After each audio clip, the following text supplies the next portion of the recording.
Good morning. Good morning to everyone. I hope you're having a great day. This is Yvette C. Owens from Company Culture with Yvette C. Owens, where we explore the behaviors that really dictate how people see you and your organization, whether they're internal or external, whether they are customers, your clients, or your employees. We really look at the intentionality really of how people will see you. And so I'm encouraging you to be intentional about that today. I'm going to share and make sure people can see. Good morning to those of you. Good morning. Good morning to those of you who are watching and who also will watch the replay. I'm going to just share this so that others can follow along as well. So again, good morning. This is Yvette C. Owens with Company Culture with Yvette C. Owens. And I like to look into the behaviors that people have, organizations have, really with regards to how they not only operate and do their daily business, but most importantly, how they treat their people. Today, we're talking about 4 keys to creating a safe place for recovery and growth. Why are we talking about safe place in the workplace? Because I know and have experienced myself over the years, there is trauma in the workplace. And often people look at the trauma as what people bring into the workplace because of what's happening in their life. But I want to submit to you that there is trauma that actually occurs in the workplace. Those attacks come in the workplace, and we need to be not only trauma informed, but we need to also be trauma resistant. That we not allow it, that we not tolerate it, that we have an intolerance for trauma in the workplace. So again, we're talking about how to create that safe place. I want to recount. I was sharing with a coworker, actually a colleague, earlier this week, where we were talking about a scenario where I had someone and they were not producing what I needed them to produce on a team. They were being very cautious, being very protective, being very being very careful in how they pursued their work. And in this space, we need to move very quickly. We need to be able to be vulnerable and be willing to receive feedback in the space as we're working, right? So that causes you to have to build up this um, muscle of being able to take people's feedback on the fly, respond to it on the fly, and not let it not internalize it, not let it take you, off guard or derail you, or you go into this whole self pity thing and things like that. But it's really a space where people are not being critical, but people are just trying to get to the end, the expected end, and to get there as quickly as possible. Not that we're trying to just railroad through it, but you need to keep moving, right? And so I had to speak to this person and let them know, and I did it offline. I didn't do it in the group.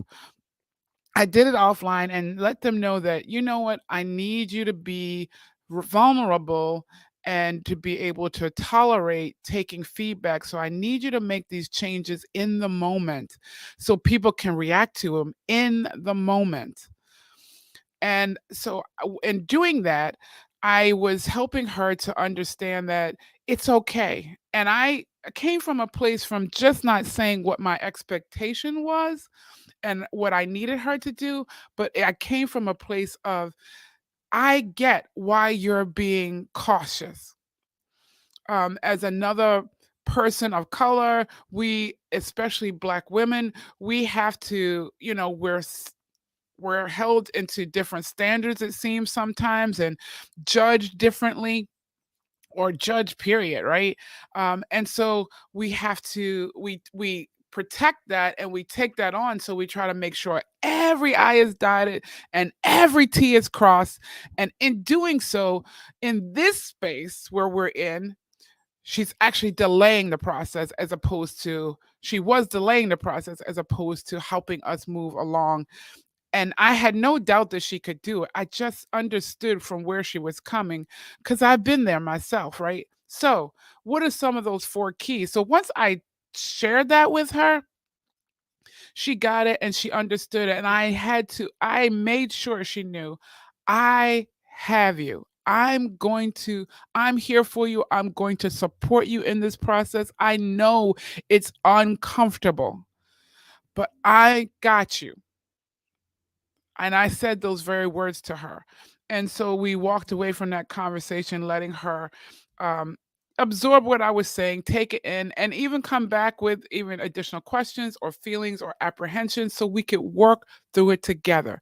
So today, as we're talking about those four keys to creating a safe place for recovery and growth, I'm talking from a place that I've had to not only do for others, but I've had to have people do for me, or desired even more people to do for me.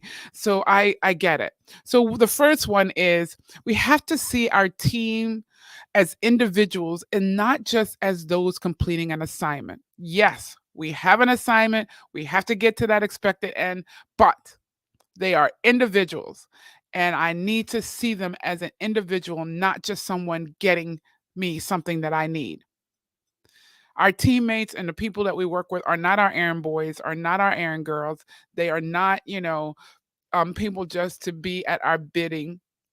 They are actually individuals that we chose to come alongside us, because of their experience, because of their knowledge, because of their core values. And we should make sure we're taking advantage of it in a good way. I mean, accessing those things, because it helps them strengthen them, and it helps strengthen us and what we're doing. So, number one is seeing their team and individuals not as just those who are assigned a task, but also as those who are individuals. Two, we must commit to the success of our team through the success of the every individual, right? So commit to the success of the team through the success of our individuals. So in that scenario that I recounted, I was committing to her success because I knew what she is packing, if you will. I know that she has great knowledge, she has great potential, she has great experience, and I wanted that to be her to be free to bring that forth, and not to be so reserved because she felt that she had to protect herself from any ridicule or any criticism. I needed her to be safe to take the risk that she needed to take to help the team be successful. So that's number two, committing to the success of the team through the success of every individual. And I wanted to just add a tag on that, never seeing anyone as indispensable. Everyone is valuable on that team, right? And number three, become vulnerable and transparent to your team, so they know they can do the same thing.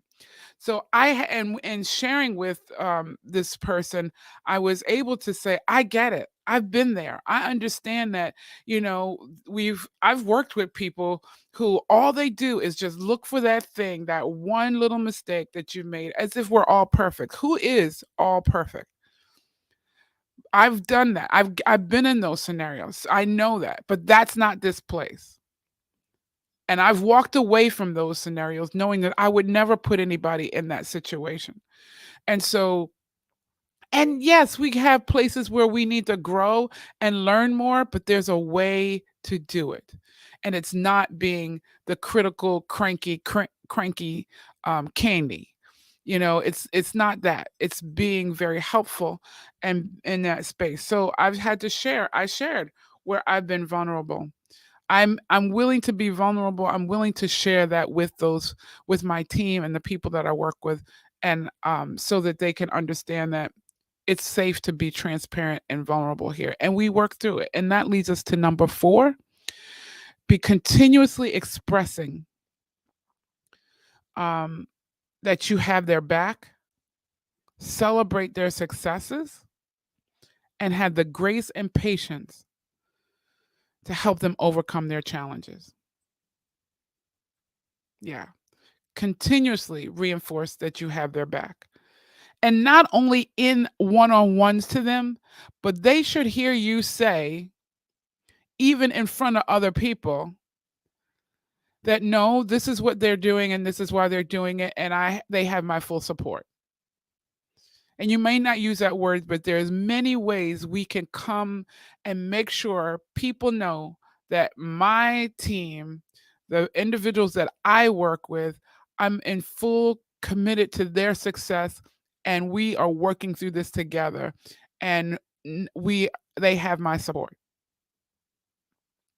And when you do that, not only in your individual closed door teams environment or your one-on-ones with individuals, but when you do that in a larger crowd and a larger audience, a broader range of influencers, then they know, oh, Yvette has my back. Yvette has my back. And so, or you have my back. Jim has my back. Bob has my back. Cameron has my back. Julian has my back. Jill has my back. They need to know that you have their back. So that's the 4 keys to creating that safe place. Trust me, everybody wants a safe place. Everyone wants a safe place. And so, if you would like to work with me and have me come in and work with your teams or work with you individually, I'm happy to do so. You can reach me at www.destinyspeak.com. There you'll find various information there on the programs that I offer, the Diplomat Chronicles that have a whole host of resources and tools for leaders. Everything is there at the destinyspeak.com. You can reach me also on LinkedIn at Yvette C. Owens or on Facebook at Yvette C. Owens. Company Culture is also on Facebook. There's a page there for Company Culture where you can reach me. So I'm available. I'm available. I will also run this my contact information across not that one, sorry.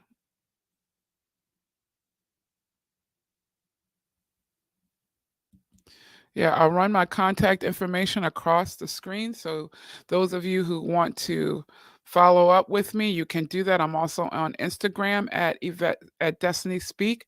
I'm here to help you build a stronger team and for you to be a greater leader, and especially for those of you who are in a transition.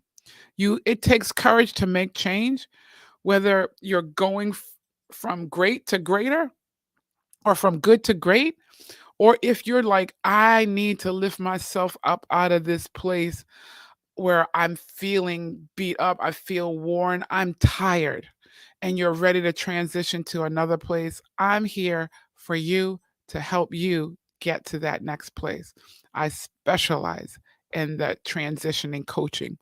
So, wherever that is for you, your team, and you as your leader or you as an individual, reach out to me. And until next Thursday, have a great, great day. Bye bye.